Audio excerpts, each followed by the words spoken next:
રાણીપ વિસ્તારમાં જાહેર રોડ પર પોલીસ ચોકીની સામે યુવકની હત્યા નિપજાવવામાં આવી। નમસ્કાર મિત્રો, હું વિપુલ પટેલ, શિક્ષાપત્રી સંદેશ ન્યૂઝ સત્યની સાથે। એક નજર આજના મુખ્ય સમાચાર પર।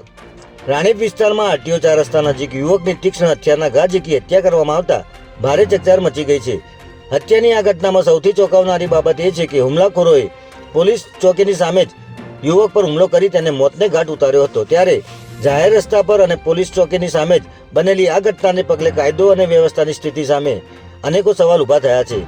અંગત અદાવતમાં વિશાલ ચૌહાણ અને તેના 8 થી 10 સાગરીતોએ તીક્ષ્ણ હથિયાર વડે હુમલો કરી અજય સાલ્વી નામના યુવકની હત્યા નિપજાવતા પોલીસે તપાસનો ધમધમાટ શરૂ કર્યો છે। અમદાવાદથી ગીરમાં શ્રાવણીય જુગાર રમવા ગયેલા 9 શખ્સો જુગાર રમતા રંગે હાથ ઝડપાઈ ગયા છે। તલાલા નજીક આવેલા કેરીના રિસોર્ટમાં મેનેજર બહારથી માણસો બોલાવી ગેરકાયદેસર રીતે જુગારની પ્રવૃત્તિ ચલાવતા હતા, જેને પગલે અમદાવાદથી 9 જેટલા શખ્સો આ રિસોર્ટમાં જુગાર રમવા માટે ભેગા થયા હતા। ત્યારે પોલીસે બાતમીના આધારે આ રિસોર્ટમાં દરોડો પાડીને અમદાવાદના 9 ઇસમો અને રિસોર્ટ મેનેજર વિમેશ વાઢેર સહિત 10 આરોપીને અટકાયતમાં લીધા હતા।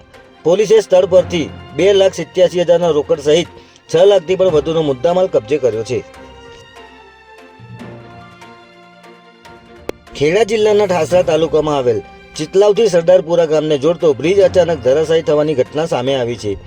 આ બ્રિજ મહી કેનાલમાંથી વધારાના પાણીના નિકાલ માટે બનાવવામાં આવેલી કાંસ પર આવેલો હતો, પરંતુ છેલ્લા કેટલાય સમયથી કાંસના પાણીના સતત વહેણને કારણે બ્રિજ નીચે આવેલ પિલ્લરની આજુબાજુની માટીનું મોટા પાયે ધોવાણ થયું હતું।